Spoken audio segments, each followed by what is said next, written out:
अस्सलाम वालेकुम बच्चों, क्या हाल है, कैसे हैं आप लोग? बाकी लोग कहाँ पेपर देने गए हुए? चले सर, आए सर आए, इब्तिदा करते हैं आज की क्लास की।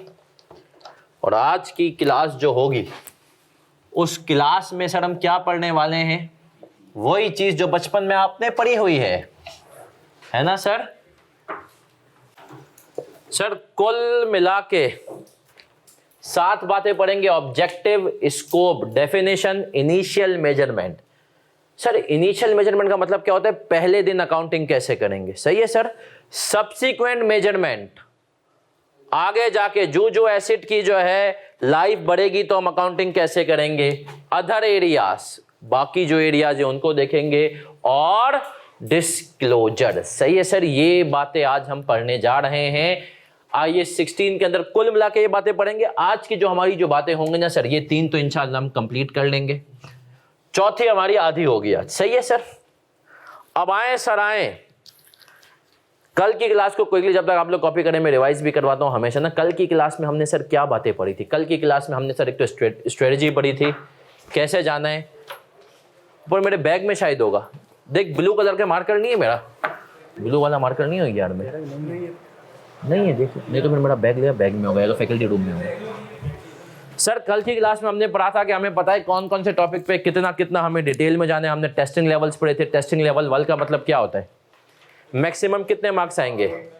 8। टेस्टिंग लेवल 2 का मतलब 20, मैक्सिमम इससे कम हो सकते हैं। 3 का हमारे सिलेबस में कोई नहीं है, 25। प्रोफिशिएंसी लेवल 1 का मतलब बेसिक, कोई भी नहीं है। 3 का मतलब वैशी, 2 का मतलब चीते बन के जाने हमें। सर फिर हम आगे आए थे और आगे आके हमने क्या पढ़ा था? हमने पढ़ा था सर IAS और IFRS में क्या फर्क होता है? नाम का। IAS और IFRS में किस चीज का फर्क है?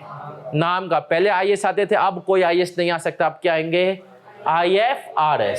सर फिर हम और आगे बढ़े थे और आगे बढ़ते हुए हमने क्या पढ़ा था सर? IAS के आने का पर्पस क्या है? स्टैंडर्डाइजेशन लाना, यूनिफॉर्मिटी लाना। हर कंपनी ये चीजें बताएगी। एक प्रॉपर्टी, प्लांट एंड इक्विपमेंट के बारे में हर कंपनी एक ही बात बताए। और दूसरा क्या था? विंडो ड्रेसिंग क्या होती है? चीज कुछ हो, पेश कुछ और की जाए, तो हमने कहा उसको अवॉइड करना। चले सर, ये बातें बस कल हमने पढ़ी थी। इफेक्टिवली टॉपिक हम आज स्टार्ट किया। जरा समझना IAS का स्ट्रक्चर क्या होता है, सब बच्चे बड़े गौर से। सर डिफरेंट अकाउंटिंग स्टैंडर्ड है, सही है, लेकिन 4 बातें आपको हर स्टैंडर्ड में कॉमन मिलेंगी। कितनी बातें? Objective, scope, definition, disclosure. अच्छा ये आपको पता है ना, आप पेपर के अंदर किताब भी लेकर जा सकते हैं। स्टैंडर्ड की बुक भी आप पेपर में लेकर के जा सकते हैं। तो सर हम जाते क्यों नहीं हैं?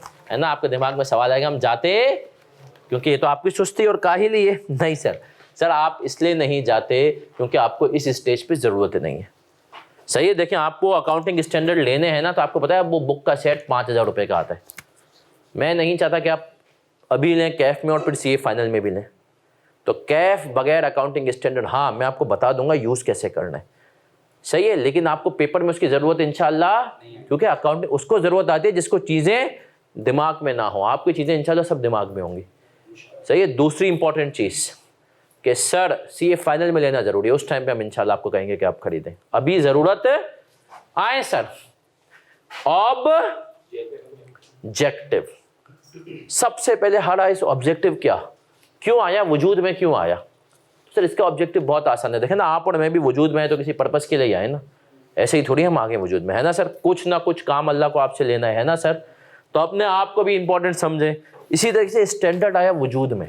देखिए पहले अकाउंटिंग होती थी, स्टैंडर्ड नहीं थे। अब स्टैंडर्ड जब आया ना, बोला यार नॉर्मल तो एसेट समझ में आता था, सेल्स वेल्स कैसे होती है। अब जो ये बड़े बड़े एसेट्स आने शुरू हुए, लोगों ने कहा यार इसको क्या करना है, कैसे रिकॉर्ड करना है, क्या डेप्रिशिएट करना है, सही है ना। कोई लोग अपने हिसाब से करते थे, कोई रूल नहीं था। उसके लिए याद रखें, इसको कहते हैं IAS 16 को अकाउंटिंग स्टैंडर्ड्स का बाबा आदम।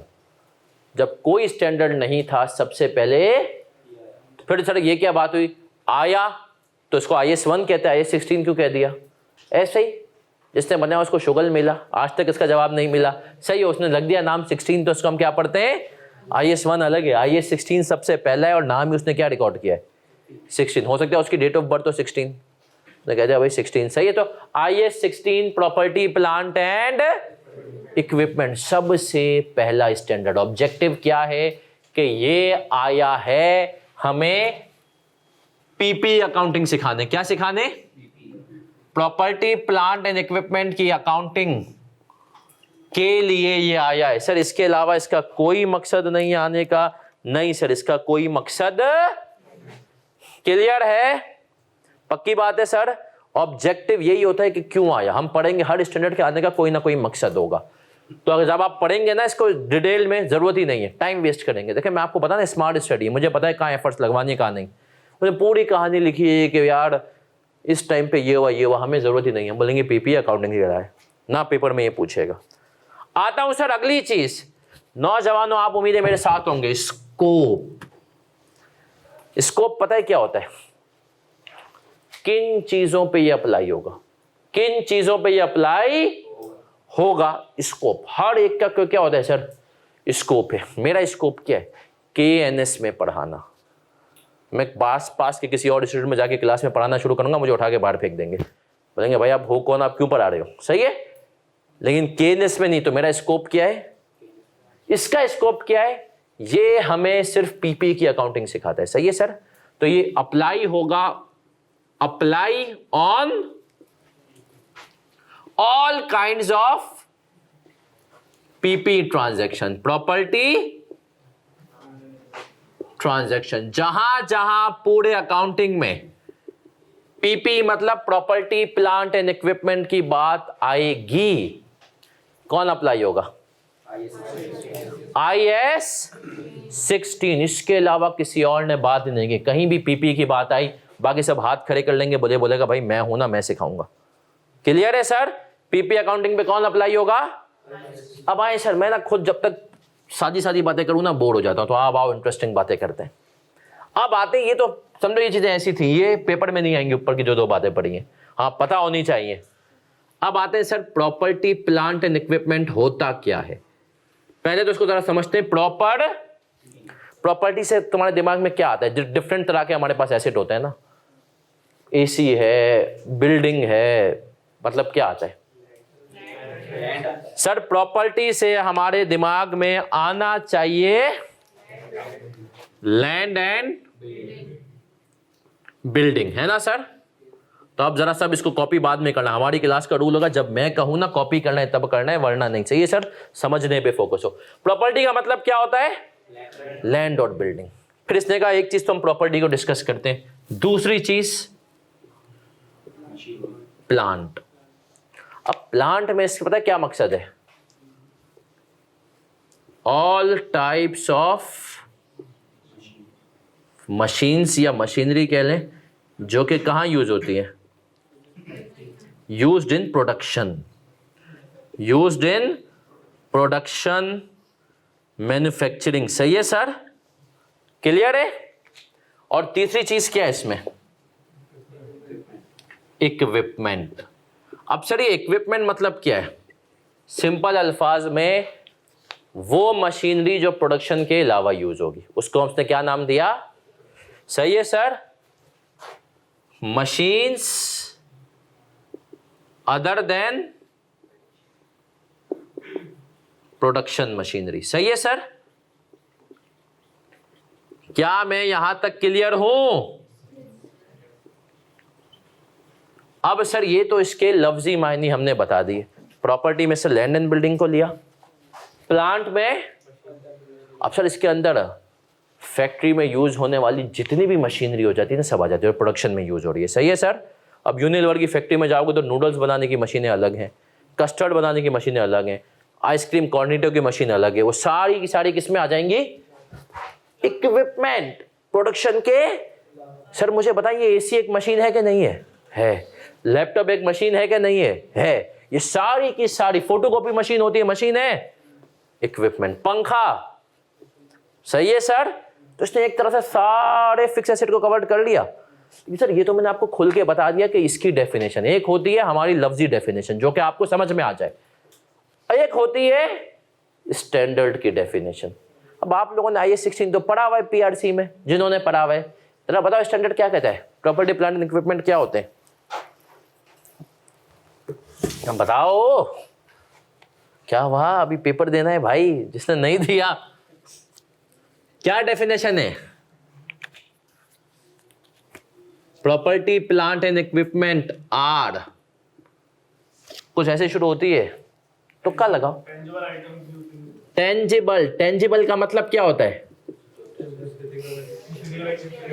इसके फिजिकल एग्जिस्टेंस हो, जो नजर भी है और टच भी कर सके। सही है sir. Are tangible assets expected to be used, expected to be used for more than 1 year. ये डेफिनेशन तुम्हें दिमाग में रखनी है, भले रट्टा ना मारो लेकिन दिमाग में। For more than 1 year. लेकिन यहां तक खत्म नहीं हुई। For any of the following purposes, for any of the following purposes. अब बड़े गौर से सुनना है नौजवानों, इनमें से किसी भी फॉलोइंग पर्पस के लिए हो। पहला प्रोडक्शन, दूसरा एडमिनिस्ट्रेशन। सर प्रोडक्शन का मतलब क्या है? प्लांट में यूज हो रहा है, फैक्ट्री में यूज हो रहा है बनाने के लिए। एडमिनिस्ट्रेशन, हेड ऑफिस में यूज हो रहा है। यूनिलीवर की फैक्ट्रीज थी अलग अलग, लाहौर में इधर उधर। हेड ऑफिस थी अवारी टावर्स के अंदर। वो अवारी टावर्स के अंदर मैं बैठा हुआ लैपटॉप पे काम करता था। अच्छा एक मिनट रुक जाए, ऑनलाइन वाले बच्चों सॉरी, हम आ गए। हमने डेफिनेशन लिखी, पीपीआर टेंजिबल एसेट्स, वो एसेट जो के देख और छुए जा सके, 1 साल से ज्यादा यूज हो। 4 पर्पज के लिए। पहला पर्पज क्या था? प्रोडक्शन का मतलब क्या है? हमने कहा कि सर हमारी वो चीज जो कि फैक्ट्री में यूज हो। एडमिनिस्ट्रेशन, हेड ऑफिस में, जैसे कि मैंने कहा मैं यूनिलीवर में जॉब करता था, मेरा लैपटॉप मशीन था ऑफिस में। तीसरी चीज बताओ भाई, और क्या होता है कंपनी के अंदर? सेलिंग एंड, सर ये सेलिंग एंड डिस्ट्रीब्यूशन डिपार्टमेंट का नाम काम क्या होता है बताओ मुझे। सर बेचना। सेल्स के लोगों को गाड़ियां मिलती हैं। सही है सर, सेल्स के लोगों को गाड़ियां मिल रही हैं। कंपनी के डिलीवरी वैन्स हैं, आपको नजर आती होंगी दराज की डिलीवरी वैन। सही है सर, वो सब क्या है? वो भी एक तरह से कंपनी के एसेट ही है ना सर, सेलिंग डिस्ट्रीब्यूशन में। चौथी चीज रेंटल टू अदर्स। या तो आपने वो एसेट तो लिया हुआ है, लेकिन किस लिए लिया हुआ है? सर एयरपोर्ट की जो टैक्सी सर्विसेज होती हैं, उनके पास भी गाड़ियां होती है ना, वो क्यों होती हैं? रेंटल्स के लिए। सही है सर। बोला अगर आपने पीपी, वो एसेट होगा जो इन 4 पर्पजेस में यूज होगा। कौन कौन सा? Selling and distribution. डेफिनेशन समझ में आई? अभी सवाल पूछते हैं तो पता चलेगा। अब सर पाकिस्तान में ना एक कंपनी का मैंने ऑडिट लाइफ में उसमें ऑडिट के मतलब उसकी एक सब्सिडी का ऑडिट पे गए। उसका नाम था टपाल, है ना सर? उसका नाम क्या था? टपाल, है ना, दानेदार। अब सर टपाल में सुनिएगा, आपको जगह जगह पेंटिंग्स नजर आएंगी, हर तरह की पेंटिंग्स। सही है सर। कहीं जो है आपको फूल पत्ते बागात, कहीं घोड़ा, सिर्फ घोड़ा, गधा नहीं बैठा हुआ उसमें। सही है सर। तो हमने कहा पेंटिंग नजर आएंगी। और एक आप जैसे टपाल के सीईओ के रूम में गए, उसके रूम में एक बड़ी सी पेंटिंग बहुत खूबसूरत सी लगी हुई है। अब आप सपोज करें कि आप टपाल के सीएफओ हैं, आपको सीईओ ने बुलाया, यार ये पेंटिंग हमने खरीदी है 1 करोड़ रुपए की। कितने की? और मुझे इसकी अकाउंटिंग ट्रीटमेंट बताओ। क्या बताओ? क्या अकाउंटिंग ट्रीटमेंट होगी? क्या ये प्रॉपर्टी प्लांट एंड इक्विपमेंट है? 1 करोड़ रुपए की पेंटिंग। अब बताएं कितने लोग कह रहे हैं ये पीपी नहीं है, पेंटिंग? 1 2 3 4 5 6। कितने लोग कह रहे हैं पेंटिंग इज पीपीई? 1 2 3 4, मतलब मुकाबला ऑनलाइन वालों से पूछते हैं। ऑनलाइन कितने लोग कह रहे हैं सर पीपी है?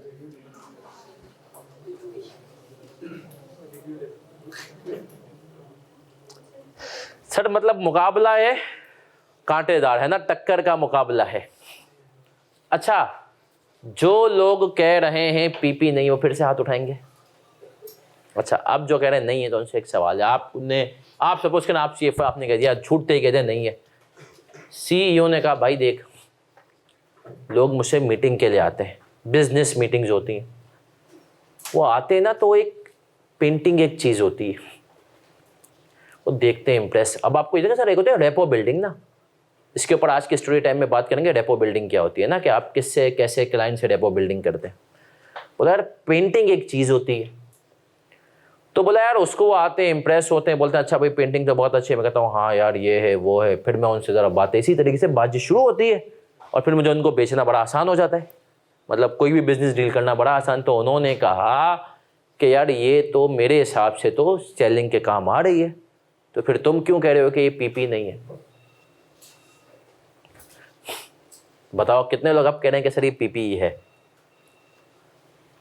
कितने लोग कह रहे हैं पीपी है? हाथ उठाओ, जो कह रहे थे वो तो उठा दें। कितने लोग कह रहे हैं सर नहीं है? अभी भी कह रहे हैं नहीं सर नहीं है। अच्छा, कितने लोग कंफ्यूज हैं?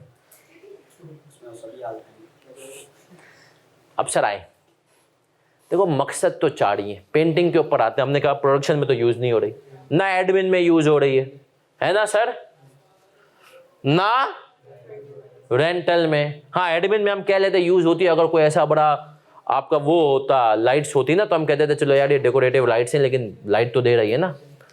पेंटिंग में अब यहाँ पर फंसे हुए सेलिंग एंड, CEO कह रहे हैं सेलिंग एंड डिस्ट्रीब्यूशन। आपने कहा सर देखें, आपको लग रहा है कि लोग आएंगे और आपसे पेंटिंग को देखकर बात करेंगे, आप बोलेंगे 1 करोड़ रुपए की पेंटिंग है, लोग बड़ा इंप्रेस होंगे और बिजनेस डील करेंगे। पर सर कभी कोई मेमन टकरा गया ना, वो बोलेगा यार ये मेरे पैसों से या याशियाँ कर रहा है, फजूल खर्चियाँ कर रहा है, नहीं मुझे तो पता नहीं कितना चूना लगा रहा होगा, वो डील ही नहीं करेगा। तो आपने कहा सर ये सेलिंग एंड डिस्ट्रीब्यूशन ही के लिए भी यूज़ होना ज़रूरी नहीं कि यूज़ हो। तो याद रखें जो पेंटिंग्स होती हैं ना, ये पीपी में कवर, इस पढ़िए सर किस में कवर होते हैं, वो हम पढ़ेंगे IAS 8 में, कहाँ जाएंगे, सही है। याद रखें पेंटिंग्स पीपी में कवर नहीं है। क्यों नहीं है? क्योंकि हमने कहा वो इन 4 में से किसी मकसद के लिए, अब चाहे वो तुम करोड़ रुपए की लो, 10 करोड़ की लो, पेंटिंग्स को हम प्रॉपर्टी प्लांट एंड इक्विपमेंट नहीं कहेंगे। और जब मैं प्रॉपर्टी प्लांट एंड इक्विपमेंट नहीं कहूंगा तो क्या उसके ऊपर IAS 16 अप्लाई होगा? IAS 16 अप्लाई नहीं होगा। क्या मैं क्लियर हूं सर? पीपी के ऊपर IAS 16 अप्लाई होता है, क्योंकि paintings are not PP. IAS 16 कहेगा नहीं भाई मैं इसके ऊपर अप्लाई, क्लियर है? यहां तक कॉपी करना है तो जल्दी से कॉपी करो, फिर हम आगे बढ़ेंगे। सर कोई भी देखें कॉन्सेप्ट में मसला सुनिएगा, 2 तरह के बच्चे होते हैं हमारे पास। एक वो बच्चे होते हैं जो के क्लास में सवाल पूछ लेते हैं, कुछ बच्चे होते हैं जिनको क्लास में सवाल पूछते हुए शर्म आ जाती है। ऐसे बच्चे अगर ऑनलाइन में होते तो ऑनलाइन में तो पूछ सकते हैं, लेकिन फिजिकल में तो सर मेरा नंबर आप लोगों के पास, अब नो व्हाट्सएप पे भी आप पूछ सकते हैं। इस नंबर पे आप व्हाट्सएप करके सवाल पूछ लें, कोई मसला हो, लेकिन सर सवाल को ना क्लियर क्या करें, कॉन्सेप्ट क्लियर होने चाहिए। जिंदगी में आपके कॉन्सेप्ट इंशाल्लाह क्लियर होंगे तो सीए आसान है।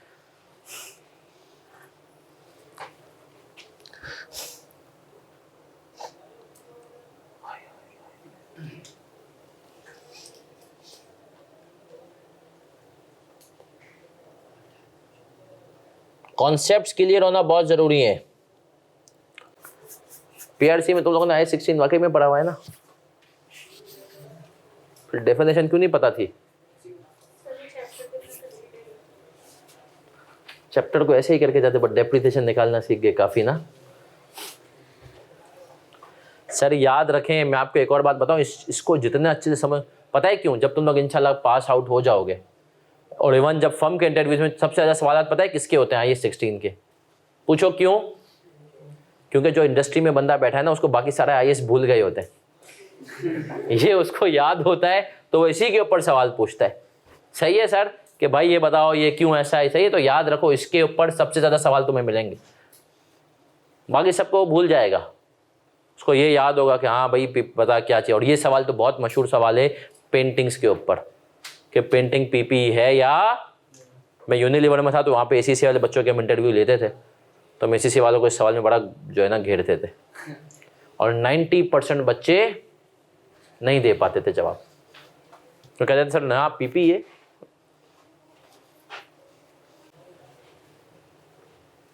बढ़ जाओ आगे। सर अब हमने ऑब्जेक्टिव पढ़ लिया कि आईएएस क्यों आया, पीपी अकाउंटिंग सिखाने के लिए। स्कोप क्या था, हर तरह की पीपी की ट्रांजैक्शन पे अप्लाई हो जाएगा। डेफिनेशन पढ़ ली कि पीपी क्या होता है, टेंजिबल एसेट होते हैं जो 1 साल से ज्यादा यूज हो, कितने पर्पज के लिए, कौन कौन से, प्रोडक्शन, एडमिनिस्ट्रेशन, सेलिंग, और क्या मैं यहां तक क्लियर हूं? चले सर अब आगे बढ़ेंगे और सबकी तवज्जो इधर। अब आएंगे इनिशियल मेजरमेंट के आगे सब लिख लो, पहले दिन अकाउंटिंग कैसे करनी है। क्या कहा हमने, पहले दिन अकाउंटिंग कैसे करनी है, इसको हम बोलते हैं इनिशियल मेजरमेंट। ये ज्यादातर देखो, ये 4 बातें तो मैंने कहा ना, ऑब्जेक्टिव, स्कोप, डेफिनेशन, डिस्क्लोजर, हर स्टैंडर्ड में मिलेंगी। इनिशियल मेजरमेंट ज्यादातर तुम्हें मिलेगा एसिड्स वाले स्टैंडर्ड्स में। किसमें मिलेगा कि इनिशियल कैसे मेजरमेंट करते हैं। आ जाए, अब हम आते हैं, ये मिटा रहा हूं,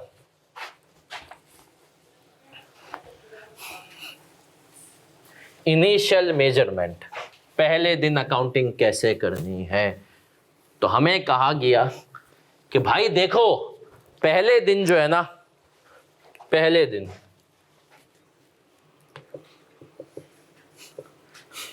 मेजरमेंट,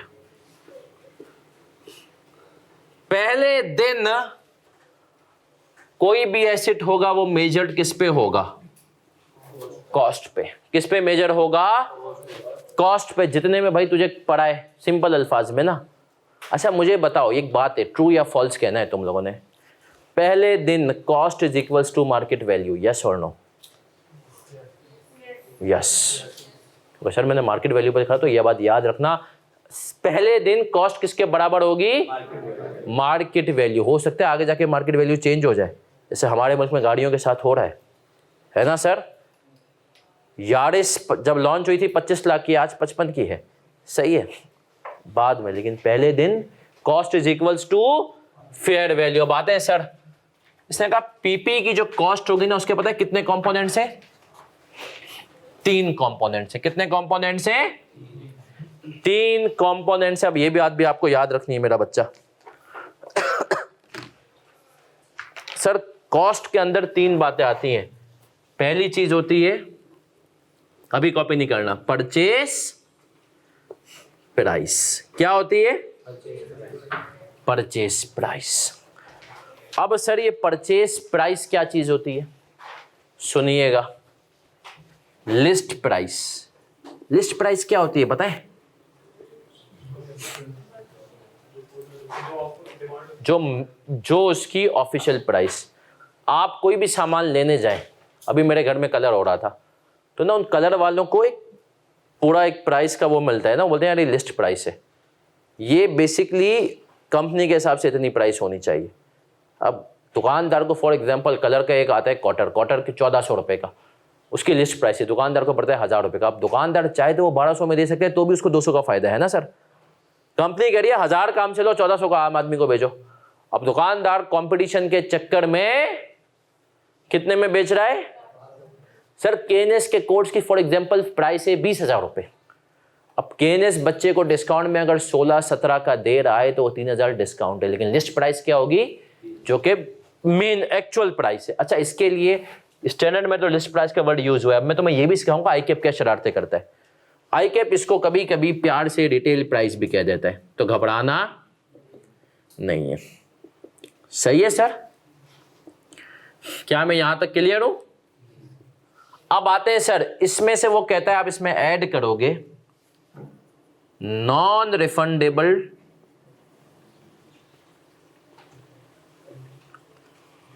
टैक्सेस एंड ड्यूटीज। अब जरा इसको समझना, non refundable taxes and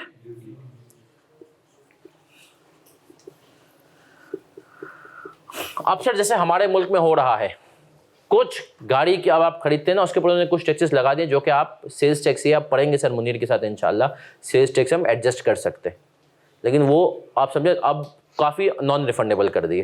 company कहती है कि यार अगर करोड़ रुपए की हम गाड़ी बेच रहे हैं, करोड़ रुपए की अगर अभी करोला बिक रही है, तो उसके ऊपर 25 लाख रुपए गवर्नमेंट के।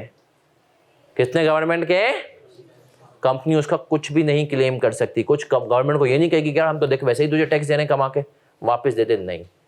वो जो करोला है ना, उसकी प्राइस, सही है सर, टोयोटा रखेगी 75 लाख, उसके ऊपर 25 लाख का क्या मारेगी?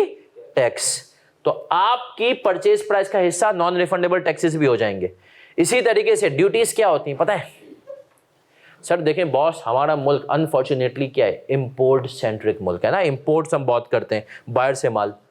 तब क्या होता है, जब बाहर से आप कस्टम से माल आ जाता है ना, तो अब कस्टम वाले कहते हैं अच्छा बाहर से माल मंगवा रहा है, बहुत पैसे हैं, तो गवर्नमेंट को भी दे। अच्छा, अब उसमें पता है क्या होता है, कोई ड्यूटी का रेट फिक्स नहीं होता। कस्टम वाले कहते हैं हम, तू भले कह रहा है कि तूने मशीन मंगवाई 1 करोड़ की, हमारे हिसाब से तो 2.5 करोड़ की, अब 2.5 करोड़ के ऊपर 5% दे, तो वो ड्यूटीज भी आपको पे करनी पड़ती हैं। तो वो ड्यूटीज भी किस में आ जाती हैं? परचेज प्राइस में। सही है सर। और फिर हम इसमें से लेस करते हैं क्या? लेस करते हैं हम डिस्काउंट्स। क्या करते हैं? लेस। अब सर यहां पर एक बात, उम्मीद है कि आप सबने कहीं ना कहीं पढ़ ली होगी, हमारे पास 2 तरह के डिस्काउंट्स होते हैं। कौन कौन से? ट्रेड डिस्काउंट और क्या फर्क होता है? ट्रेड डिस्काउंट, ट्रेड डिस्काउंट क्या होता है? बार बार क्यों, बार बार कैमरा क्यों ऑफ हो रहा है? चले मेरा बच्चा, सबकी तवज्जो इधर। कॉस्ट में ऑनलाइन वाले बच्चों आपके लिए retail price, list price, non refundable taxes and duties. उम्मीद करता हूं आपको कॉन्सेप्ट तो आवाज तो आ रही थी। और डिस्काउंट्स, डिस्काउंट्स, ट्रेड डिस्काउंट और सेटलमेंट या कैश। ट्रेड डिस्काउंट क्या होता है? ओके, तो कैश डिस्काउंट भी लिस्ट प्राइस में नहीं मिल रहा होता है? बार्गेन। देखिए सर, ट्रेड डिस्काउंट हमारे पास 2 तरह का होता है। कितनी तरह का होता है? ये बात पड़ी हुई है, आपके लिए इतनी रेलेवेंट अभी नहीं है, लेकिन इसको कहीं जाए। ट्रेड डिस्काउंट हमारे पास 2 तरह का होता है।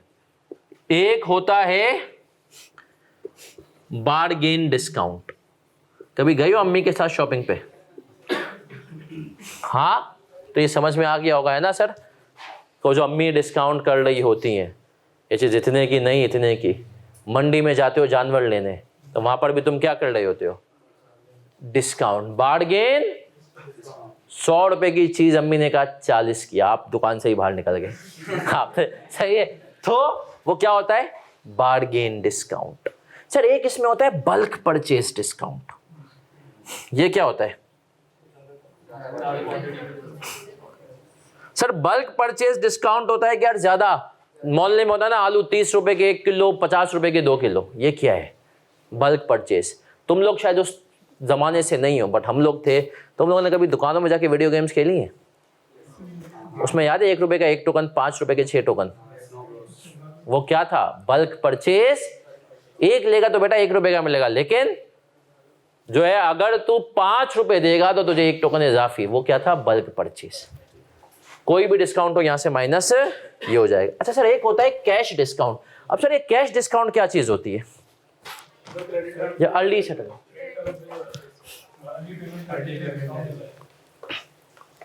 कैश डिस्काउंट क्या चीज होती है जरा बताओ? अर्ली पेमेंट, है ना सर? हमने कहा सर सब देख लिया, कैश डिस्काउंट कहते हैं इसको, अर्ली पेमेंट डिस्काउंट भी कहते हैं इसको, सेटलमेंट डिस्काउंट भी कहते हैं। सही है सर। फॉर एग्जाम्पल आपने एक एसिड खरीदा उधार पे 100 रुपए का, दुकानदार ने कहा देख बार नॉर्मली तुझे 10 दिन में तो पैसे देने ही देने, लेकिन अगर तूने 2 दिन में पैसे दे दी ना तो मैं तुझसे 5 रुपए कम लूंगा, 95 मुझे देना, है ना सर? तो जब एसिड आता है ना तो हम क्या एंट्री बनाते हैं? Acid debit payable, increase in acid debit, increase in liability 100 रुपए से, मानते हो? और सर जब एसेट, जब हम पेमेंट करते हैं और हमने जल्दी पेमेंट कर दी तो 95 पे करने पड़े ना, तो क्या एंट्री बनती है जरा बताओगे मुझे? बैंक से कितने गए या कैश से कितने गए? 95। पेबल डेबिट कितने से हो जाएगा? बाकी क्रेडिट क्या करोगे? क्या करोगे? डिस्काउंट इनकम या डिस्काउंट रिसीव्ड? ये एक तरह से इनकम नहीं हो गई मेरी, ये एक तरह से मेरी क्या हो गई सर? 5 है ना सर? 5 रुपए मेरी इनकम हो गई। क्या मैं यहां तक क्लियर हूं? 5 रुपए मेरी क्या हो गई सर? सर क्या इसका एसेट पे कोई इंपैक्ट नहीं आएगा? एसेट की कॉस्ट कम नहीं कर दूंगा 5 रुपए से? हाँ, कितने लोग कह रहे हैं एसेट की कॉस्ट कम नहीं करूंगा 5 रुपए से? हाथ उठाएं। और कितने लोग कह रहे हैं सर एसेट की कॉस्ट कम कर दूंगा 5 रुपए से? कितने लोग कह रहे हैं एसेट की कॉस्ट 5 रुपए से कम कर देंगे? कोई है ऐसा? एक आदमी। कहीं पढ़ा है कुछ ऐसा या तुक्का लगा रहे? सर कैश डिस्काउंट एसेट की प्राइस पे इंपैक्ट, तो यहां पर जब आप डिस्काउंट्स की बात करेंगे तो क्या लिख देंगे? कौन सा डिस्काउंट माइनस होगा? तो परचेस प्राइस में याद रखना list price, non refundable taxes and less क्या करेंगे? अच्छा, बहुत सारे ए लेवल्स वगैरह के टीचर्स ये करवाते हैं कि कैश डिस्काउंट को भी क्या करते हैं? एसेट की कॉस्ट में से माइनस कर देते हैं। सही है सर? आइडियली अकाउंटिंग में ऐसा नहीं होता। सही है सर?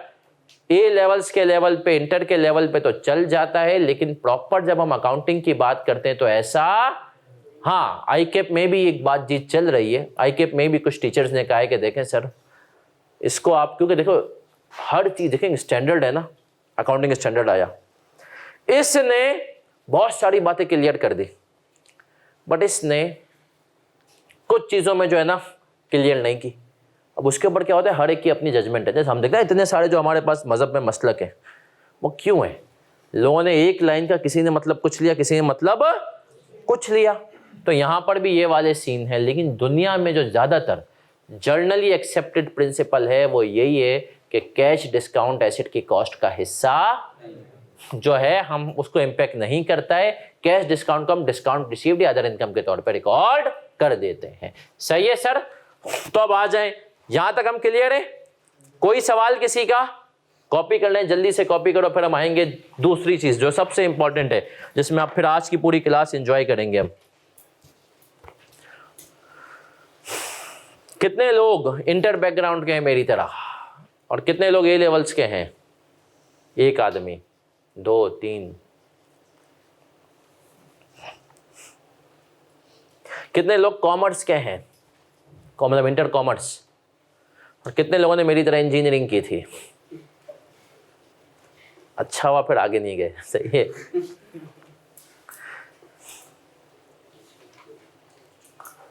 तो मैंने बताया इंजीनियर्स कि हमारे मुल्क में, हालांकि फील्ड बहुत अच्छी है, अनफॉर्चुनेटली बेचारों की कदर, इंजीनियर बेचारा फिर इंजीनियरिंग करता है, उसके बाद एमबीए करता है, और फिर कहीं एमबीए की बेस पे जॉब करता है।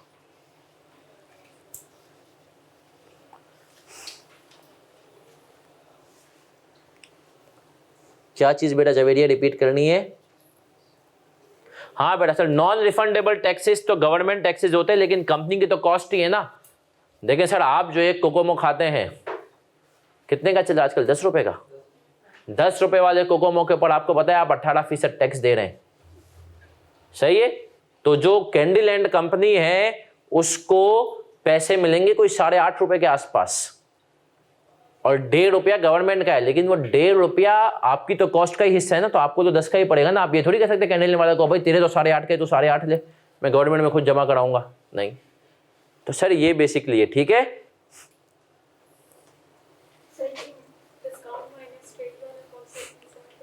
ट्रेड डिस्काउंट मतलब या तो बार्गेन डिस्काउंट होगा या बल्क परचेज, उसको माइनस करेंगे। आप मशीन लेने गए, उसने कहा 10 लाख रुपए की, आपने बातचीत करके 9,80,000 में ले ली, तो वो 20,000 यहाँ से माइनस हो जाएंगे। लिस्ट प्राइस में पूरे 10 लाख आएंगे, यहाँ से 20,000 माइनस हो जाएंगे। ठीक है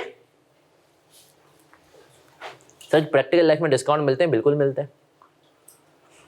प्रैक्टिकल लाइफ में डिस्काउंट, बेटा अकाउंटिंग सही पढ़ा था। एक बच्चा सर सवाल है, सर हमने पढ़ा था ट्रेड डिस्काउंट की अकाउंटिंग नहीं होती तो यहाँ पर भी आपने क्यों की? मैंने अकाउंटिंग की नहीं है। देखो मैंने कहा लिस्ट प्राइस सपोज करो 1 लाख थी और तुम्हें ट्रेड डिस्काउंट मिल गया, हमने कहा टैक्स था 17%, तो टैक्स तो हमेशा लिस्ट प्राइस पे लगता है। आपने कहा 17,000 का मैंने टैक्स दिया, लेकिन इस 1 लाख के ऊपर उसने मुझे 5,000 रुपए का क्या कर दिया? डिस्काउंट दे दिया। तो नेट मुझे एसेट कितने का पड़ा? 1 लाख। उसकी मैं एंट्री बनाऊंगा एसेट डेबिट पेबल। तो मैंने देखो ना ट्रेड डिस्काउंट को माइनस करने के बाद जो फिगर है उसकी बेस पे अकाउंटिंग की, तो बिल्कुल सही पढ़ा है आईए में कि आप लोगों ने कि इसकी अकाउंटिंग नहीं होती। लेकिन हमने कहा जब अगर सवाल की हम बात करें, आई में जब सवाल देगा ना कि यार तुम निकालो, क्या निकालो? कॉस्ट ऑफ एसेट, तो उसमें परचेज प्राइस निकालने के लिए तुम्हें क्या करना पड़ेगा? अलग से बताना पड़ेगा लिस्ट प्राइस में से ये टैक्सेस हैं, ये मैंने डिस्काउंट माइनस किया है, इसके मार्क्स होते हैं। ठीक है सर, ये तो आसान पार्ट था, असल कहानी तो अब शुरू होगी, है ना सर? अगली चीज पता है क्या है? इनिशियल डायरेक्ट कॉस्ट, इसको हम कहते हैं IDC।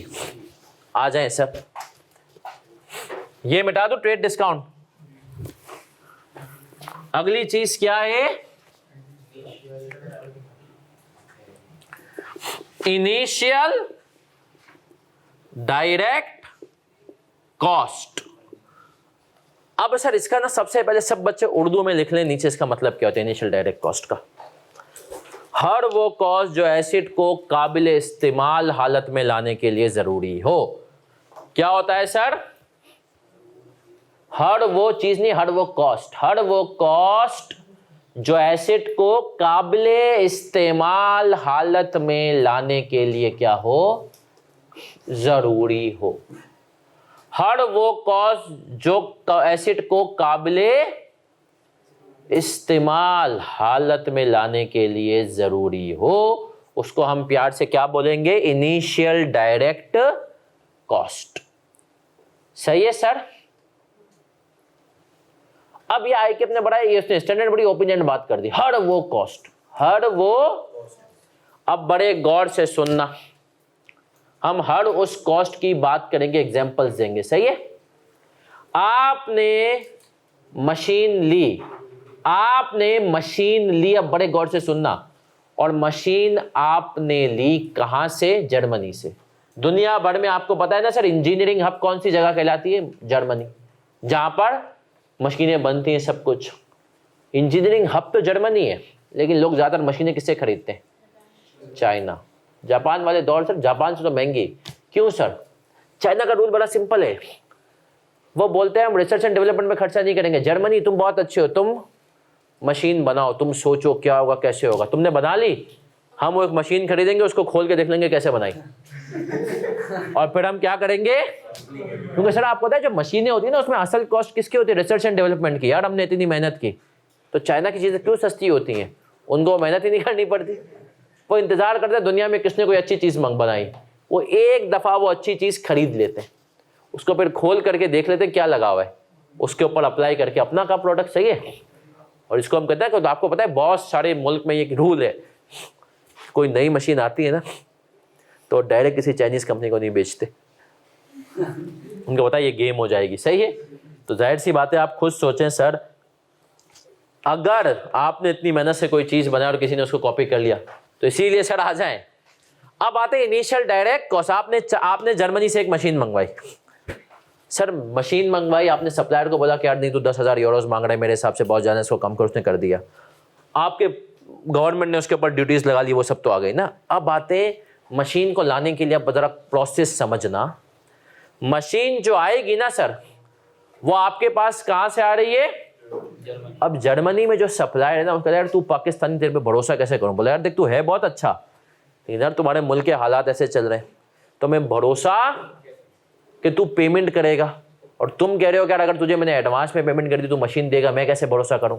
अब आप समझ रहे हैं, इंपोर्ट और एक्सपोर्ट में एक सबसे बड़ा एक ये ट्रस्ट इशू होता है।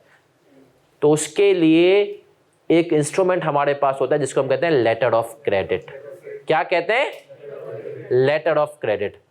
आपको जर्मन सप्लायर बोलेगा कि यार तू अपनी बैंक के पास जा और उससे लेटर ऑफ क्रेडिट खुलवा ले, इसको कहते हैं LC खुलवा ले। और वो बैंक फ्री में क्यों ये काम करेगा, बैंक उसके पैसे लेगा। तो मुझे बताएं ये जो एलसी चार्जेस हैं क्या ये मशीन को लाने के लिए जरूरी थे? तो ये इनिशियल डायरेक्ट कॉस्ट होगी। बिल्कुल ठीक है सर, हमने कहा एलसी चार्जेस जरूरी थे। अब आओ दूसरी इंपॉर्टेंट बात, कोई सवाल पूछ रहे जी? ये कैपिटल एक्सपेंस है, मैंने कहा ना कॉस्ट का हिस्सा है, सही है। परचेज प्राइस के बाद ये चीजें भी ऐड होंगी। फिर आते हैं सर मशीन जो आ रही है उसकी ट्रांसपोर्टेशन भी तो होगी, शिप के थ्रू आएगी, कैरेज इनवर्ड्स कहते हैं, ट्रांसपोर्टेशन इनवर्ड्स कहते हैं, है ना सर। तो हमने कहा कैरेज इनवर्ड या ट्रांसपोर्टेशन इनवर्ड्स वो भी आएगी। अब सर एक और बात याद करिएगा, आपका इंटरनेशनल एक वो है रूल है कि आप जो शिपर होता है ना, जो शिप में लेकर आ रहा होता है, वो बोलता है भाई देखो तुम कोई भी चीज़ बाहर से मंगवा रहे हो ना, तो मैं अपनी शिप में चढ़ाऊंगा तब जब तुम इसकी इंश्योरेंस कराओ। कल को यार कुछ भी हुआ, शिप डूब गई, कुछ भी हुआ, किसी ने जो है शिप को लूट लिया, है ना सर, वो है ना पायरेट्स जो होते हैं, हमने कहा ये बोला तो भाई इस चक्कर में बोला यार तुम्हारा नुकसान तो तुम मेरे ऊपर डाल दोगे, तो इंश्योरेंस कराना भी ज़रूरी होती है, नहीं तो उसके बगैर आपकी जो है मशीन वो अपनी शिप में अपने जहाज में चलाएगा ही नहीं। तो इंश्योरेंस ज़रूरी कॉस्ट हो गई हमारी। तो हमने कहा रास्ते की इंश्योरेंस, उसको हम क्या कहते हैं, इंश्योरेंस इन, सही है, ओके। और बताओ फिर हमने कहा और क्या चीज़ें होती हैं, इंस्टॉलेशन। भाई आपके पास आ गई, सब बच्चे इधर देखना, आपके पास आ गई, लेकिन अब उसको इंस्टॉल करना है, उसके लिए आपको इंजीनियर्स को बुलाना है कि यार मशीन को इंस्टॉल, सही है। अच्छा इंस्टॉलेशन सिर्फ ये नहीं होती कि आपने मशीन को ऐसा ही नट बोल्ट फिक्स कर दी, बास मर्तबा इंस्टॉलेशन के लिए आपको प्रॉपर एक घड़ा खोदना पड़ता है सारी, इसको हम कहते हैं साइट प्रिपरेशन। क्या कहते हैं सर? अच्छा अब ये भी नहीं, एक और चीज़ पे आते हैं अब इस पे आते हैं, साइट प्रिपरेशन, इंस्टॉल तो हो जाए, फिर आगे आते हैं सर, यही नहीं इससे भी एक कॉस्ट बीच में हमारी रह गई, उसको भी करते हैं। पाकिस्तान में सबसे ज्यादा, खैर अब क्या कहें, एक से करप्ट डिपार्टमेंट में मैं पूछने वाला था सब पाकिस्तान में सबसे ज्यादा करप्ट डिपार्टमेंट कौन सा है, मैंने कहा उनका नाम मैं कैमरे पे ले नहीं सकता हूं, सही है। तो फिर मैंने कहा कि सर लेकिन एक से बढ़कर एक करप्ट आदमी मौजूद है, अल्लाह माफ करे। तो एक डिपार्टमेंट है जिसको हम कहते हैं कस्टम डिपार्टमेंट। कस्टम का मेरे चाचा मरहूम अल्लाह उनको जन्नत में जगह दे, आमीन। वो कहते थे यार कस्टम के अंदर एक बंदा है जो कस्टम में पियोन है, कौन है, और उसका दुबई में होटल है। दुबई में क्या है, होटल है। कस्टम से देखो मुझे एक और बात भी याद आई, मेरा एक स्टूडेंट था, वो एक शख्स के पास था जिसके मैं लिख रहा हूं, क्लियरिंग एंड फॉरवर्डिंग एजेंट, आपने शायद नाम सुना। क्या करता है ये शख्स, या आपका माल कस्टम से क्लियर, सही है सर, कस्टम से आपका माल क्लियर करवाता है, सही है, क्लियरिंग एंड फॉरवर्डिंग एजेंट ये शख्स होता है। मेरा एक स्टूडेंट ही था जिस जमाने में बीकॉम पढ़ाता था, वो इसके पास जॉब करता था। अब कस्टम से क्लियर कराने के लिए अनफॉर्चुनेटली रिश्वत देनी पड़ती है, नहीं तो पता है वो क्या करते हैं, वो जो मैंने अभी आपको बताया था, मेरी मशीन 1 करोड़ की है, वो बोलेंगे नहीं 2 करोड़ की है, इसके ऊपर में 5%, क्योंकि कस्टम वालों के पास है, कस्टम वाले अपनी वैल्यू असेस कर सकते हैं, कानून ने गुंजाइश दी है। वो बोलते हैं यार तुमने सप्लायर के साथ सेटिंग की हुई है, 2 करोड़ की मशीन ली तुमने से, इनवाइस 1 करोड़ की भिजवाई है, 1 करोड़ की पेमेंट ऑफिशियल करोगे और 1 करोड़ रुपए उसको अनऑफिशियल वे में पे करवा दोगे जर्मनी में किसी, सही है। तो कस्टम वाला टोपियां करता है, तेरी मशीन 1 करोड़ की नहीं 5 करोड़ की है, इसके ऊपर 5% ड्यूटी लगा दूंगा। तुम बोलते हो यार क्या हो गया, तब कस्टम वाला फिर कहता है भाई ये सब काम नहीं करूंगा ना तो इसके लिए मुझे क्या मिलेगा, सिंपल सी बात है। तो मेरा एक स्टूडेंट था, वो एक ऐसे ही क्लियरिंग एंड फॉरवर्डिंग एजेंट के पास जॉब करता था। अब सुनिएगा सर, उसने कहा कि मुझे बता सर मैं जो है ना बंदे के पास जाता था, वो जो एजेंट था ना कस्टम का, तो मैंने जिसके पास जॉब करता था वो मुझे रिश्वत के पैसे देता था क्लाइंट का माल छुड़वाने के लिए। जाहिर सी बात है क्लाइंट से रिश्वत चार्ज की जाती थी कि भाई छुड़वाएंगे हम, और रिश्वत की कोई रसीद तो होती नहीं है। बोला वो मुझे 2 लाख रुपए देता था कि यार जाओ और इसका माल छुड़वा दे। अब बोला जो वहां पर बंदा बैठा था ना, मैंने उससे सेटिंग कर ली, उसको वो 2 लाख में से मैं उसको देता था 1,20,000, 1,30,000, 70,000 रुपये में अपनी, कभी कभी 10,000 रुपये वापिस भी दे देता था कि ताकि उसको शक ना हो कि मैं चोरी कर रहा हूँ। तो 2 लाख देता था, 1,30,000 उधर दिए, 60 अपने पास रखे, 10,000 उसको दे दिए अपने सेठ को कि सेठ ये वापस बचे। कब में गुजारा हो गया, सही है। उसने कहा सर मैं 60,000 रुपये हफ्ते में कमा लेता था बैक इन 2011-12, महीने के 2,40,000। लड़के उस टाइम पे बीकॉम पढ़ रहा था मुझसे। तो उसने कहा सर पैसा बहुत था, तो मैं अपने दोस्तों को भी कहता था देख हराम का पैसा है, पार्टी करते हैं, करनी है तो कर, लेकिन पहले बता दूं पैसा किसका है। फिर मैंने कहा तूने फिर ये छोड़ा कैसे? उसने फिर जॉब छोड़ दी। उसने सर एक दफ़ा बड़ी अजीब सी सीन हो गया, मैं वही जो कस्टमर जो था जिससे मैं सेटिंग बनाई हुई थी उसके साथ मैं डीलिंग कर रहा था, ज़ोहर का टाइम हो गया, अजान हो गई। उसने कहा सर एक काम ये करते हैं, मैं इमामत कराता हूँ, नमाज का टाइम हो गया, तू मेरे पीछे नमाज पढ़, फिर काम निपटाते। उसने कहा भाई तू मुझसे ज़िंदगी भर रिश्वत लेकर आया है, तेरे पीछे नमाज पढ़ूंगा, सवाल ही पैदा नहीं होता है। अब वो बंदा भी अड़ गया, बोला अगर तूने मेरे पीछे नमाज नहीं पढ़ी ना तो तेरा काम आज से बंद। मैंने कहा भाड़ में जाए तेरा काम यार। उसने कहा यार कुछ भी हूँ भाई, तेरे पीछे नमाज, रोज़ तू मुझसे रिश्वत ले और अभी कह रहा है मैं तेरे पीछे नमाज भी पढ़ूँ। और सर ये बड़ा कॉमन है, बहुत कॉमन है अनफॉर्चुनेटली। आप लोग अभी बहुत मासूम बच्चे हैं, मैं अक्सर बच्चों को कहता हूँ टैक्स में कैरियर ना बनाओ। क्यों?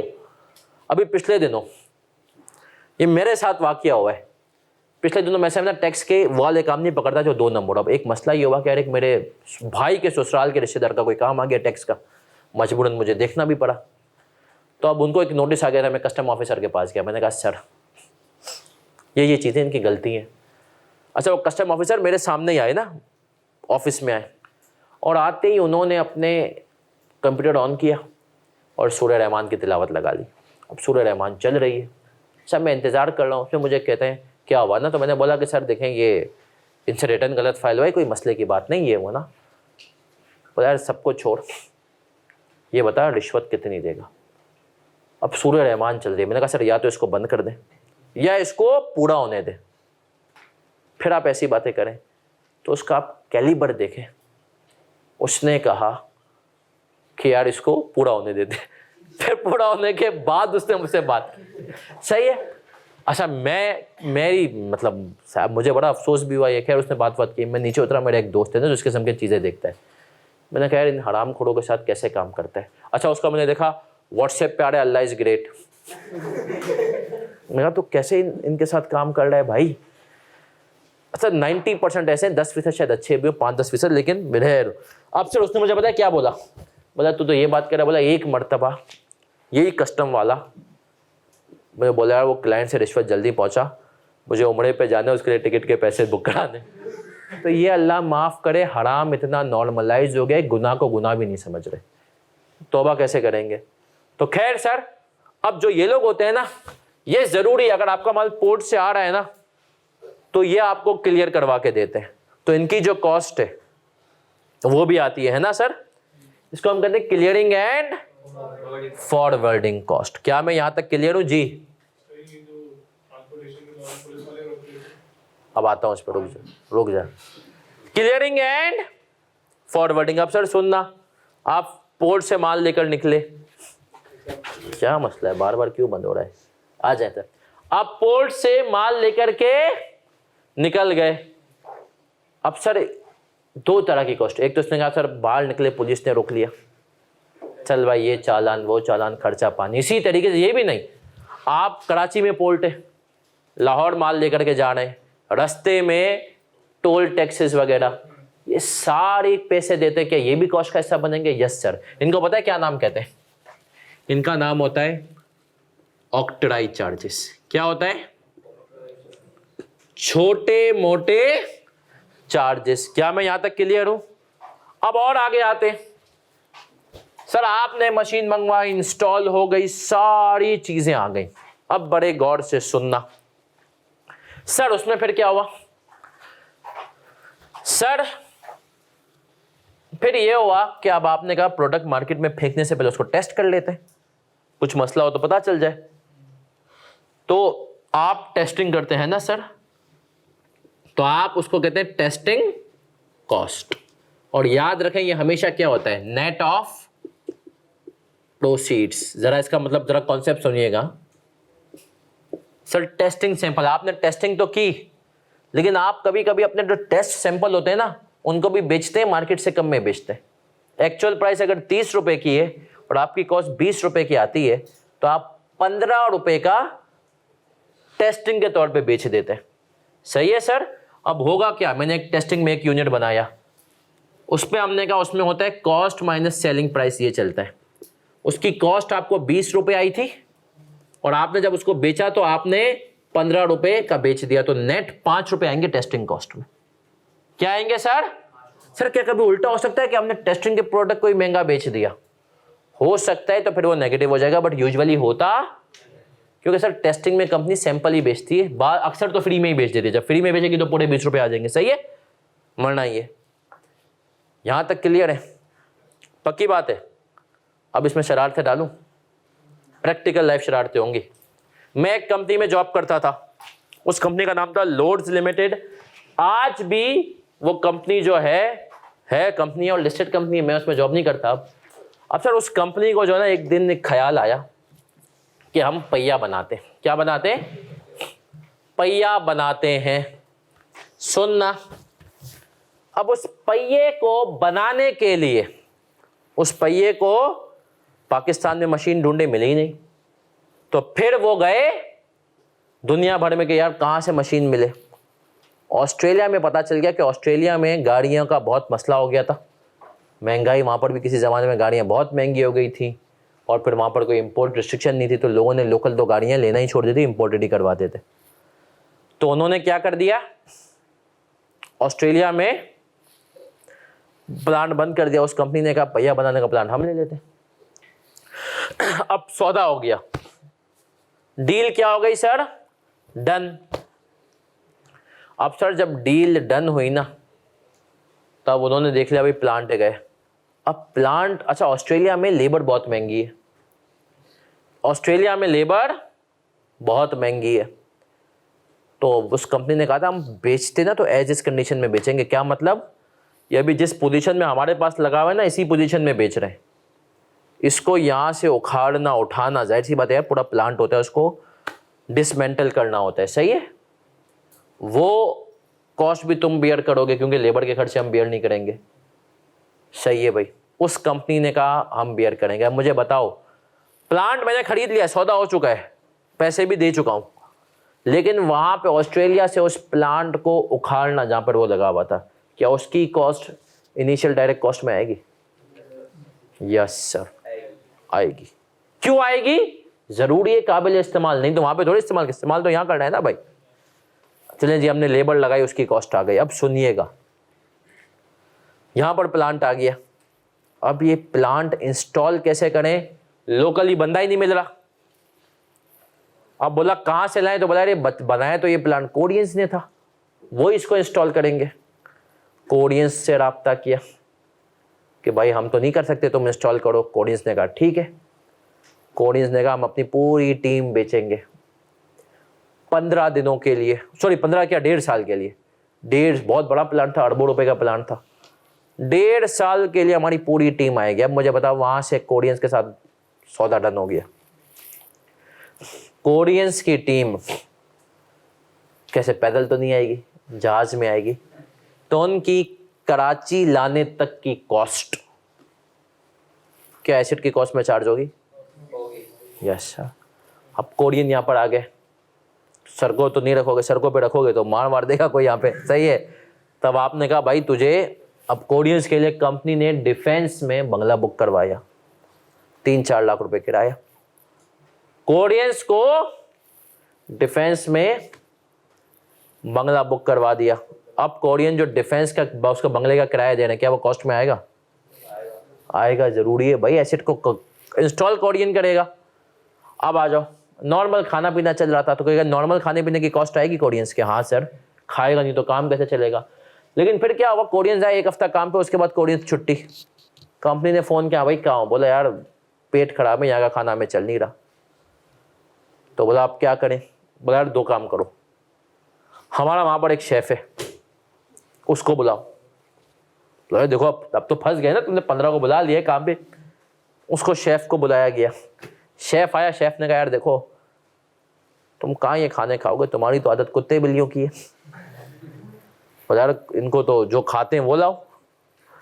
सही है, तो वाकई में उनके लिए कंपनी ने एम्प्रेस मार्केट गई, सही है, और उनके खाने पीने का इंतजाम सारा किया। अब मुझे बताओ जो उनके खाने पीने का दूसरा इंतजाम हो रहा है, क्योंकि इन दोनों का ये खाना तो हमें चलेगा नहीं भाई, कभी कभी खा लेंगे लेकिन असल तो हमें वो खाना है, तो उसके शेफ की कॉस्ट, उनके वो वाले खाने पीने को क्या सब कॉस्ट का हिस्सा बनेंगे? हाँ सर बनेंगे। क्यों? जरूरी है। क्या है? जरूरी है। सही है सर। तो डायरेक्टली एट्रीब्यूटेबल का मकसद समझ रहे हो? अब सुनना, अब आओ एक और तफरी डालते हैं। कोरियन ने कहा यार काम वाम करके थक गए, सीवीयू ले चलो। सही है, और पार्टी, चलो सीवीयू नहीं, हमें पाकिस्तान या नॉर्थ की तरफ लेकर जाओ। अब कंपनी को कह रहे हैं हमें नॉर्थ की तरफ लेकर जाओ, कंपनी चलो लेकर के भी जा रही है। तो अब बताओ वो जो उनको पूरा सवाद पवाद घुमा रही है, अभी छुट्टियां आ रही है ना, थर्सडे को छुट्टी। कोरियन ने कहा हमारा क्या रोजे वोजों से ताल्लुक, थर्सडे को छुट्टी, फ्राइडे की छुट्टी और करेंगे, थर्सडे फ्राइडे सैटरडे संडे 4 दिन पार्टी करके आएंगे। तो अब जो उनकी वो कॉस्ट आ रही है पार्टी की, क्या वो कॉस्ट का हिस्सा बनेगी? नहीं। हमने कहा देख नॉर्मल जो इंसान की बुनियादी जरूरियात है ना, उसकी कॉस्ट तो जरूरी है। अब तो ये अयाशिया कर रहा है, कल को तू बोलेगा मुझे क्लब ले जाओ, वो सारे मतलब तेरी जितनी भी पार्टियों की कॉस्ट है वो सारी कॉस्ट को थोड़ी हिस्सा बनाएंगे। हाँ वो कॉस्ट जो कि जरूरी है, खाएगा पिएगा नहीं तो काम वो जरूरी है। सही है सर। अब आए सर, कोरियन तो 15 आए थे, अब कोरियन जो है वो बाकी काम थोड़ी करेंगे, तो कंपनी ने इंस्टॉलेशन के लिए 15 कोरियन और 50 लेबर भी हायर किए यहाँ से। सही है, पठान बलोच जो भी हमारे भाई थे उन सबको हायर किया, उनको वेजेस भी दे रही है, तो क्या उनकी वेजेस की कॉस्ट आएगी? अब कोरियन भी प्लांट पे खा रहे हैं, उनका शेफ उनके लिए खाना ला रहे हैं, कुछ भी ला रहे हैं, और यहाँ पर तुम अपने वर्कर्स के लिए भी खाना बना रहे हो, उसकी कॉस्ट भी आएगी। सही है। तो डायरेक्टली एट्रीब्यूटेबल का मकसद समझे, हर वो कॉस्ट जो एसिड को काबिल इस्तेमाल पोजीशन में लाने के लिए जरूरी हो। खाएगा नहीं आदमी तो काम कैसे करेगा? कॉस्ट आएगी, इंस्टॉलेशन। अब आओ और ट्विस्ट डालते हैं। एक दिन कोरियन और पठान वर्कर का फड्डा हो गया। एक दिन कोरियन और पठान वर्कर ने कोरियन को स्पेयर मार दिया, स्पेयर मारा, और जो है वो मशीन पे लगा कोरियन बेचारा, और मशीन का एक पार्ट डैमेज। अब उसके बगैर मशीन चल नहीं सकती है। अब बताएं वो जो डैमेज पार्ट है उसको रिप्लेस तो करना पड़ेगा, उसकी रिप्लेसमेंट की कॉस्ट आएगी? नहीं सर। अब लिखें any cost incurred, any cost incurred due to negligence और ignorance on part of company मतलब उसका स्टाफ। सही है, will not be added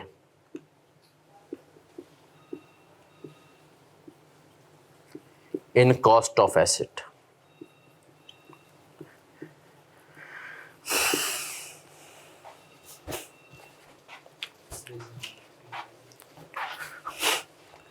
चले सर, हर वो कॉस्ट जो कि इनकर्ड होगी नेग्लिजेंस और ignorance on part of company, मतलब कंपनी या सही है, उसको हम कॉस्ट में नहीं डालेंगे। अब भाई ये नेग्लिजेंस आपकी कंपनी के पार्ट पे हुई ना, उसके वर्कर का फड्डा हुआ ना। सर इसकी कोई और एग्जांपल दें? और एग्जांपल देता हूँ। आपको पता है जब माल पोर्ट पे आता है ना, तो कस्टम क्लियरेंस के एक दिन होते हैं, 4-5 दिन के अंदर जो है ना आपको कस्टम क्लियरेंस करवा लो। उससे ज़्यादा लेट होता है ना तो वो बोलते हैं यार आपके माल ने हमारी पोर्ट की जगह रोकी हुई है, तो आपके ऊपर पेनल्टी लगती है, उसको हम कहते हैं यूजुअली डैमेज। सही है सर। एक होता है नॉर्मल डैमेज जो कि कॉस्ट का हिस्सा होता है, कस्टम ड्यूटी में आ जाता है, एक होता है एक्स्ट्रा डैमेज। अब 5 दिन में कंपनी को माल क्लियर करवा के उठा लेना था, कंपनी ठंड में रही। सही है, कंपनी किस में रही? कंपनी ठंड में रही और कंपनी ने 5 दिन के अंदर माल उठाया नहीं। अब मुझे बताओ, अगर जो कंपनी ठंड में है और 5 दिन के अंदर माल नहीं उठा रही, उसके पर डे के हिसाब से क्या लग रही है? पेनल्टी लग रही है। तो क्या वो पेनल्टी की कॉस्ट कैसा बनेगी? ये कौन सी कॉस्ट है? कंपनी के पार्ट पे नेग्लिजेंस है ना सर, भाई तुझे माल उठा लेना चाहिए था। अब अगर तूने नहीं उठाया तो क्या करना? अब इसके एक प्रैक्टिकल एग्जांपल बताऊं। पाकिस्तान में पिछले दिनों क्या हो गया था? डॉलर नहीं मिल रहा था, है ना सर? पाकिस्तान में डॉलर नहीं मिल रहा था। अब कंपनियों का माल, अच्छा अक्सर आपको एलसी के अंदर भी ये मेंशन होता है कि आपके मुल्क की पोर्ट से माल आप नहीं उठा सकते जब तक हमारी सप्लायर कहता है पेमेंट ना कर दो पूरी। अब आपको पेमेंट करने के लिए डॉलर अरेंज करने थे, आपने बैंक को कहा कि पेमेंट करो, बैंक ने कहा हमारे पास तो डॉलर नहीं है सर, आप डॉलर ला दे, जमा करा दे, हम पेमेंट कर देते। अब कंपनीज का माल पोर्ट पे महीनों पड़ा रहा और डॉलर हमारे मुल्क में था नहीं। अब मुझे बताएं सर, वो माल पोर्ट पे पड़ा रहा, डॉलर मुल्क में था नहीं, तो एक तो गलती हुकूमत की, फिर हुकूमत उल्टा हम पे पेनल्टी भी लगा रही है कि तेरा माल तो 5 दिन में उठ जाना चाहिए था, 20 दिन हो गए अभी तक नहीं लगा। तो सर वो जो हम पे पेनल्टी लगेगी, डैमेज लगेगा, क्या उसकी कॉस्ट को हम एसिड की कॉस्ट का हिस्सा बनाएंगे? अब गलती हमारी नहीं है, गलती किसकी है? गवर्नमेंट की। तो क्या कॉस्ट का हिस्सा बनाएंगे? नहीं। पूछो क्यों? स्टैंडर्ड कहता है कि यार तुझे पता था जब डॉलर में पेमेंट करनी है तो तूने डॉलर अरेंज करा क्यों नहीं? भले मुल्क में नहीं हो रहा तो तू कहीं से भी अरेंज कर, ब्लैक मार्केट में तो होता है ना सर? ब्लैक मार्केट में तो याद रखें, हर वो कॉस्ट जो कि हमारी नेग्लिजेंस और इग्नोरेंस की वजह से हो, वो एसिड की कॉस्ट का हिस्सा नहीं बनती। क्या हम क्लियर हैं?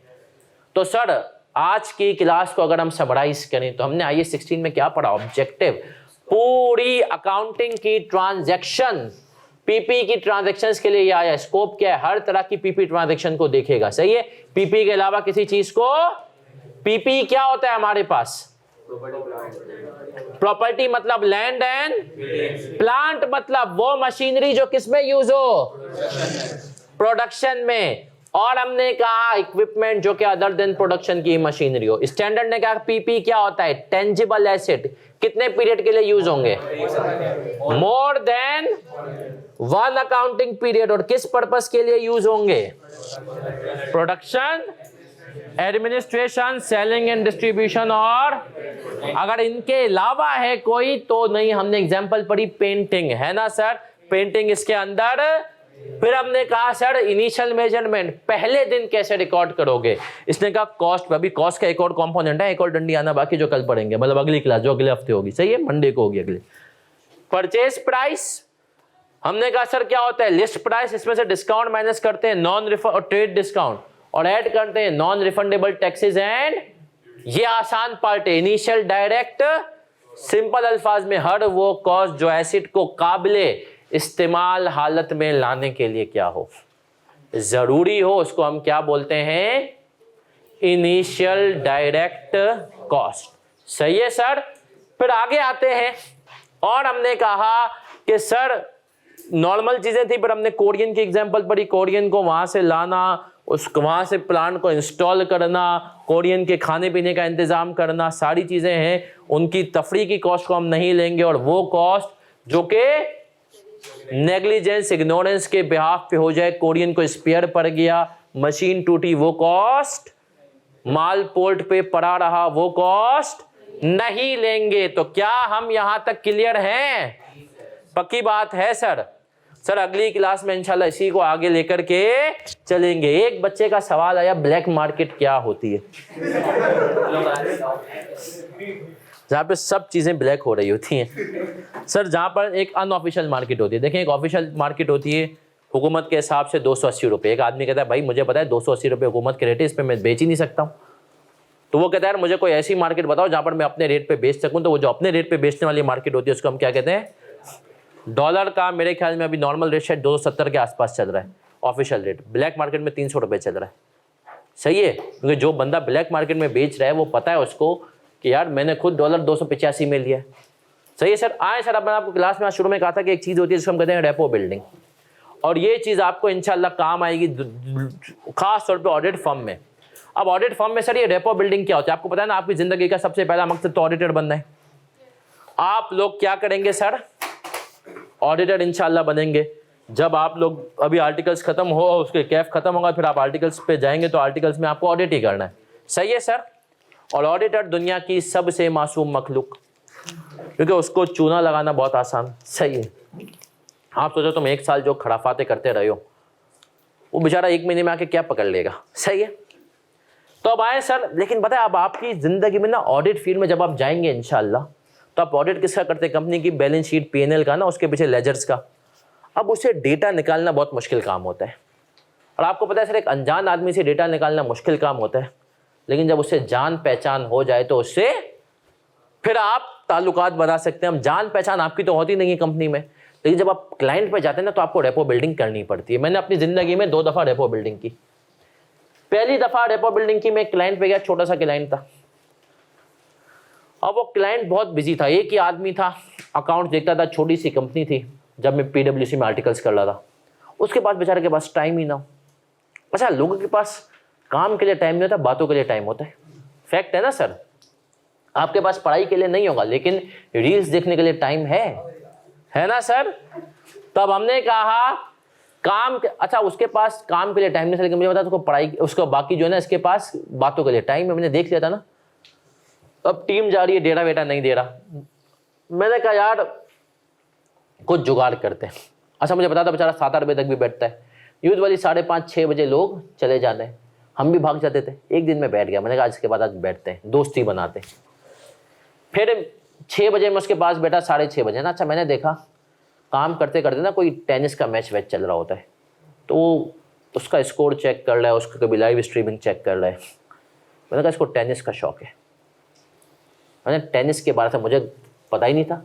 हाँ, मुझे पता था कि रॉजर फेडरर नामी कोई शख्स है जो खेलता है। खैर, टेनिस के ऊपर मैंने थोड़ी सी नॉलेज की। अब मुझे पता था यार इसका इंटरेस्ट टेनिस पे। फिर मैंने अगले दिन उसके पास वैसे ही सलाम दुआई, बातों बातों में काम वाम की बातें, उसने कहा हाँ डेटा दे दूंगा ये वो ना। फिर मैंने उसको पता, मैंने कहा आपने कल का मैच देखा टेनिस का? उसने कहा हाँ। अब जब वैसे जो शो कर रहा था बहुत बिजी, उसने एकदम से हाथ हटाए। अब आधा घंटा हमारी बातें शुरू हो गई, टेनिस से शुरू हुई, फिर क्रिकेट पे आई, इस पे उस पर। उसको टेनिस का शौक था ना, तो मैं समझ। फिर क्या हुआ, उससे जब आधा घंटा बात हुई ना, तो उससे क्या हो गई, एक रेपो बिल्डिंग ना, जान पहचान। उससे पहले वो ऑडिटर को ऑडिटर। फिर उसके बाद मैंने उसको एंड में कहा, मैंने कहा यार भाई, अब मैंने जो है ना क्लाइंट का, उसका नाम था सलमान, पहले मुझे सलमान ये डेटा, आपने कहा भाई यार ये डेटा तो दे दे यार। आप यकीन माने अगले दिन डेटा उसने दे दिया। सही है, रेपो बिल्डिंग। इसी तरीके से हम कभी कभी ऑडिट में जाते हैं ना, तो देखें फाइनेंस डिपार्टमेंट वाले तेज होते हैं, वो आपको अपने भंड नहीं बताते। तो हमें तो गलतियां निकालनी ताकि हमारा फर्म में नाम हो। तो हुआ ये कि यार अब एक कंपनी में हम गए, मुझे पता था यहाँ पे कोई भंड है, बता ही नहीं रहा यार। मल्टीनेशनल कंपनी थी। आप जब भी एयरपोर्ट जाते हैं तो आपको एयरपोर्ट पर वो कंपनी नजर आ जाती है, डी से नाम होता है उसका। सही है। अब हुआ ये कि यार उसका फाइनेंस कुछ नहीं बता रहा, लेकिन मैंने देखा कि एक सेल्स का बंदा है, और उस सेल्स का बंदा रोज किसी टाइम पे फाइनेंस डिपार्टमेंट में आता है और फाइनेंस के 1-2 बंदों की तफरी लेके जाता है। मैं समझ गया कि इसकी लगती है फाइनेंस से, और अक्सर सेल्स और फाइनेंस की, क्योंकि सेल्स वाले बोलते हैं कि असल तो भाई हम ही कमा कर देते हैं, तो अगर हम कमाए ना, तुम्हारी अकाउंटिंग तुम्हारे खर्चे ही ना निकले। सही है। मैं समझ गया इसकी लगती है। खास तौर पे एक बंदे से बहुत लड़ती है, वो था IBA का, तो उसको अक्सर कहता था तो IBA सक्खर का तो नहीं है। सही है। मतलब तू IBA कराची वाला तो लगता नहीं है। सही है। खैर, अब मैंने फिर उस बंदे को देखा क्या करता है, कि हमने कहा नमाज वमाज पढ़ता है, असर के बाद ये सुट्टा मारता है। अच्छा, तो मैं समझ गया क्या सिगरेट पीता है। मैं वैसे सिगरेट नहीं पीता हूं, लेकिन मुझे सिगरेट पीना आती है। मतलब मेरा जिंदगी का मकसद है जो चीज़ हलाल है उसको एक दफ़ा ट्राई ज़रूर करना चाहिए। तो मैं सिगरेट, तो जाहिर सी बात नहीं, बचपन में जो नॉर्मल बच्चे, लड़का तो पी लेता है ना 3री-4थी क्लास में। सही है। कहीं ना कहीं उसको सिगरेट खानदान में इधर उधर मिल गई। सही है। कहीं मामू की चुरा ली, कभी उसकी। मैंने भी पहली सिगरेट शायद मामू की चुरा के ही पी थी। सही है। तो अब मैंने देख लिया कि सिगरेट पीता है, सिगरेट का कौन सा ब्रांड पीता है, पता नहीं कौन सा ब्रांड था, मुझे याद भी नहीं अब तो। अब मैंने देख लिया कि लड़का, वो आदमी जो है ना सिगरेट पी रहा है और उसकी फाइनेंशियल लगती है और असर के बाद पीता है। अब हुआ है कि अगले दिन असर के बाद वो जो सिगरेट पीता है वो मैंने उसका डब्बी ली और मैं उसके जाने से पहले वहाँ पर जाकर खड़ा हो गया और सिगरेट पीना शुरू की। वो भी आया, मैंने उसको सिगरेट ऑफर की, ताकि एक तो उसको आ गया ना यार एहसान। अब सिगरेट के दौरान पहले दिन हल्की फुल्की बात की, हाँ भाई क्या चल रहा है, क्या है ये। अच्छा वो एम्प्लॉय ऑफ द ईयर भी बना था, उसको कंपनी ने एम्प्लॉय ऑफ द ईयर के तौर पे थाईलैंड भी भेजा था। सही है। पहले उससे बातचीत हुई, नॉर्मल बातचीत हुई, सलाम दुआ हुई। मैंने पूछा अच्छा यार आपके तो बने भी हैं ये वो ना, अच्छी रेपो, मतलब सलाम दुआ अच्छी हो गई ना। 10-15 मिनट का वो सेशन वहाँ चले गए। अगले दिन में फिर पहुंचा हुआ था, फिर उसको सिगरेट दी। अगले दिन भी नॉर्मल बातचीत, मैंने छेड़ा नहीं, पर मैंने बस जाते जाते एक बात बोल दी। मैंने कहा कि यार ये जो तुम्हारे फाइनेंस वाले लोग हैं ना, क्या सोच के कंपनी ने इनको रखा है। अच्छा वो हंसा, सही है, वो हंसा, बोला अभी तो तुम्हें ऑडिट कर लियो, बहुत कुछ पता चलेगा ना। मैंने कहा क्या पता चलेगा, बोला तुम्हें पता चलेगा ना। मैंने कहा ठीक है। हम उस दिन में तीसरे दिन सलाम दुआ के बाद थोड़ा मैंने वही बात, मैंने कहा यार ये फाइनेंस वालों ने कितने भंड मारे हैं यार, इनको अकाउंटिंग नहीं आती है। उसके बाद वो खोला, उसने कहा अबे भाई इसका ये वाला लेजर देख इसने क्या किया हुआ है, ये फ्रॉड है, यहाँ पे डला हुआ है। मतलब उसने मुझे तीसरे दिन 7 पॉइंट्स बता दिए। सही है। अच्छा मैं गया खामोशी से वो लेजर उठाया, देखा सब कुछ। अब सब समझे कि मैंने मेहनत करके वो पॉइंट है, मैंने स्मार्ट वर्क करके पॉइंट निकाले थे। मैं ये समझ गया था कि यार इस बंदे की इससे फाइनेंस के 2 बंदों से लगती है, जब 2 बंदों से लगती है तो ये इसके खिलाफ कोई ना कोई क्लू देगा। तो ये इसको कहते हैं रेपो बिल्डिंग, कि भाई आपको क्या करना होता है। सर वो नहीं पेंटिंग ना, रेपो बिल्डिंग। सीईओ कहता है यार मैं पेंटिंग लगाता है इसलिए हूँ, लोग आएंगे देखें। और अक्सर आप देखेंगे सेल्समैन ये ट्रिक्स बहुत करते हैं कि आपके साथ रेपो बिल्डिंग करेंगे। सही है सर, अच्छा सर ये, अच्छा ये वो फलां, सही है ना। फिर उसके बाद आपको, और ये ज़्यादातर छोटे मोटे नहीं बड़ी लेवल पे डीलिंग होती है। अभी रमज़ान शुरू हो रहा है ना, आप देखेंगे रमज़ान में कंपनीज के जो ट्रेजरी डिपार्टमेंट होते हैं, जो फाइनेंस देखते हैं ना कंपनी का, छोटा मतलब उनको हर बैंक, हर सूदी इदारा उनकी इफ्तार पार्टियाँ करेगा सूद के पैसों से। क्यों सर? यार इनको आओ, इनको खाना पीना खिलाओ, दोस्ती यारी करो। एक दफ़ा इनसे दोस्ती हो गई तो इसके बाद ये क्या करेंगे, काम भी देंगे। तो चलें सर आज का स्टोरी टाइम यहीं तक, हम मिलेंगे इंशाल्लाह नेक्स्ट मंडे। यहीं से सफ़र को आगे लेकर चलेंगे। रमज़ानों में रमज़ान मुबारक, दुआओं में याद रखिएगा। अल्लाह हाफिज़।